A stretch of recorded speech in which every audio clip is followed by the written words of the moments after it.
उस लड़के से मिलने से पहले मेरे जीवन में कुछ खोखलापन सा था, एक अजीब सा खालीपन था, जिसे आज तक मेरे अलावा किसी ने महसूस नहीं किया था। क्योंकि मैं स्वभाव से बहुत चंचल थी, इस कारण मैं कॉलेज और घर में लोगों से घिरी रहती थी। इसके बावजूद कि मैं बहुत बोलती थी, मेरे जीवन का एक दूसरा पहलू भी था, और जीवन के उस हिस्से में आने की इजाजत मैंने किसी को नहीं दी थी। बाहर से खुश दिखाई देने वाली लड़की जिसे लोग हर पल हंसते खिलखिलाते देखते थे, उसके बारे में ये अंदाजा तक नहीं लगाया जा सकता था कि वो अंदर से इतनी अकेली होगी, ढेर सारे दर्द अपने भीतर समेटे हुए होगी।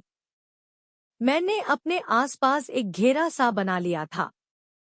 कोई भी मेरे द्वारा बनाए गए दायरों को नहीं तोड़ सकता था। मुझे इस बात पर यकीन नहीं हो रहा था कि वो लड़का मेरे बनाए गए दायरों को तोड़कर मेरी सोच में समाता चला जा रहा है। शुरू में उससे बात करना महज एक औपचारिकता थी। सहपाठी होने की वजह से मेरी और उसकी अक्सर थोड़ी बहुत बातचीत होती रहती थी, लेकिन मुझे इस बात का इल्म तक नहीं था कि वो मुझे मन ही मन पसंद करता था, मुझसे दीवानों की तरह प्यार करता था। ये अलग बात थी कि आज तक उसने इस बात को मेरे सामने कभी जाहिर नहीं होने दिया था। मुझे छोटी से छोटी तकलीफ होने पर उसे मुझसे ज्यादा दर्द होता था। कोई ऐसे भी किसी को चाह सकता है, यकीन करने में बहुत वक्त लगा, लेकिन समय के साथ मुझे इस बात का एहसास हो गया कि ये लड़का मेरी चिंता करता है, मेरा ख्याल रखता है। उसके प्यार में पागलपन था, मेरी रुचि के लिए वो कुछ भी कर देता। उस लड़के ने बिना इस बात का जिक्र किए कि उसे मुझसे बातें करना अच्छा लगता है, मेरे साथ वक्त बिताना अच्छा लगता है, बड़ी ही चालाकी से मुझसे दोस्ती के लिए पूछा। उस दिन हम दोनों कॉलेज जल्दी आ गए थे और क्लास में कोई नहीं था। उसने पूछा, क्या मैं तुम्हारा हाथ पकड़ सकता हूँ? पहले तो मुझे बड़ा आश्चर्य हुआ कि आज इस लड़के को क्या हो गया है, ये इस तरह की बातें क्यों कर रहा है। लेकिन मुझे उस पर पूरा भरोसा था कि वो कोई गलत काम नहीं करेगा।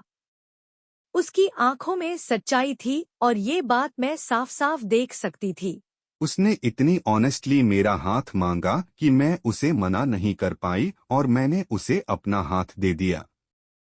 उसने मेरा हाथ अपने हाथों में लिया और कहा, क्या तुम मेरी दोस्त बनोगी? तुम मुझे अच्छी लगती हो और मैं तुम में एक अच्छा दोस्त देखता हूँ, अच्छा इंसान देखता हूँ और मैं चाहता हूँ कि मैं जिंदगी भर तुम्हारा दोस्त बनकर तुम्हारे साथ रहूँ। उसने इतनी ईमानदारी से अपनी इस बात को मेरे सामने रखा कि मैं ना नहीं कर पाई और मैंने हाँ कर दिया। उस दिन उसने बस इतना ही कहा और चला गया। मुझसे दोस्ती करने की खुशी मैं साफ साफ उसके चेहरे पर देख सकती थी। मुझे ये सोचकर दिन भर बहुत हंसी आ रही कि किस तरह से डरते डरते उसने मेरा हाथ पकड़ा था। मैं अच्छी तरह से उसकी कांपती हाथों को महसूस कर सकती थी और पूरे दिन उस वाक़ये को याद करके मुझे हंसी आ रही थी। मैं अकेले में भी बिना बात के हंसे जा रही थी। मेरे आसपास रहने वाले लोग ये देखकर समझ गए थे कि जरूर कोई बात है। अब हम दोनों दोस्त बन गए थे और उसने किसी भी वक्त फोन पर बात करने की इजाजत मांग ली थी। अब उससे बात करना मुझे भी अच्छा लगने लगा था। मेरे अंदर क्या चल रहा था मुझे समझ में नहीं आ रहा था।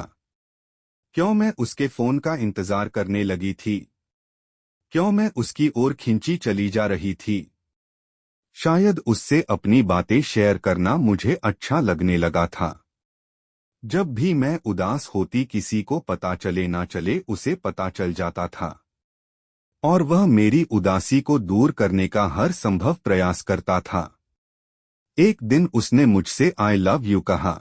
मुझे वक्त लगा, लेकिन मैंने भी अपने प्यार का इजहार कर दिया।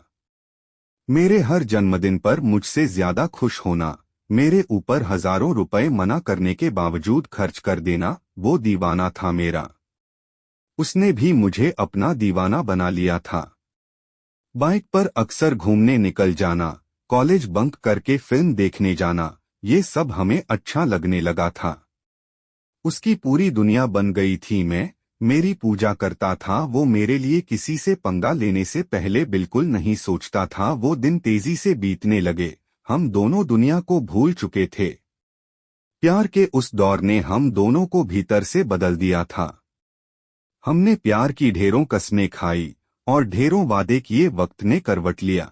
मेरे पिताजी ने 20 से 21 साल की कम उम्र में ही मेरी शादी पक्की कर दी। अंदर से मेरा हाल भी बेहाल था, लेकिन वह मुझसे ज्यादा बेहाल था। वह किसी भी हद तक जाने को तैयार था मेरा साथ पाने के लिए। लेकिन मैं जानती थी कि अगर मैं घर से भाग जाती हूं तो मेरे घर वालों का जीना मुश्किल हो जाएगा। कड़े मन से मैंने उसके साथ जाने से इनकार कर दिया। वह हर दिन सैकड़ों बार कोशिश करता कि मेरे फैसले को बदल पाए, लेकिन मैं नहीं मानी। मेरी शादी हो गई, हर कोई खुश था उस लड़के के सिवा। अपनी शादी के बहुत महीनों के बाद मेरी उससे मुलाकात हुई। उसने अपना हाल बेहाल कर लिया था। उसने कहा कि वो मुझसे मिलने से पहले भी अकेला था और मेरे जाने के बाद फिर अकेला है। वो कहता है कि प्यार की लड़ाई तो वो हार गया है, पर प्यार की जंग जरूर जीतेगा। वो कहता है कि तुम भले मेरा साथ न दे सको, मेरा प्यार तो मेरे साथ है। मेरे प्यार के सहारे उसने जिंदगी में आगे बढ़ने की ठानी है। उस दिन उसने कहा कि उसका प्यार सच्चा है, इसलिए उसका प्यार कभी उसकी कमजोरी नहीं बनेगा। मुझे अपनी गलती का एहसास है, क्योंकि मेरा प्यार मुझे ज्यादा दुखी है। मैंने उसकी जिंदगी को बर्बाद कर दिया है। मैं उस दीवाने के प्यार को सलाम करती हूँ, जिसके पास न मेरा तन है, न मेरा समय, न मेरा जीवन, पर अब भी वो मुझसे प्यार करता है। पर उस दिन उसने मुझसे झूठ बोला था। शायद वह बुरी तरह टूट चुका था, जबकि उसने खुद को बहुत बहादुर दिखाने की कोशिश की थी। वह लोगों से दूर होता चला गया था और लोग उससे दूर होते चले गए थे। बुरे लोगों से दोस्ती कर ली थी उसने। वह शराब, सिगरेट और ड्रग्स का आदी हो गया था। वह बुरी तरह डिप्रेशन का शिकार हो गया था और अंत में एक दिन उसने आत्महत्या कर ली। ये था इस कहानी का अंत। मैं न तो जीते जी उसके साथ रह पाई, न उसके अंतिम समय में मैं उसका साथ निभा पाई। उस दौर में जी रहे हैं हम जहां दुश्मन तो आसानी से पहचाने जाते हैं, लेकिन सच्चे या झूठे प्यार को पहचानना दिन ब दिन मुश्किल होता जा रहा है।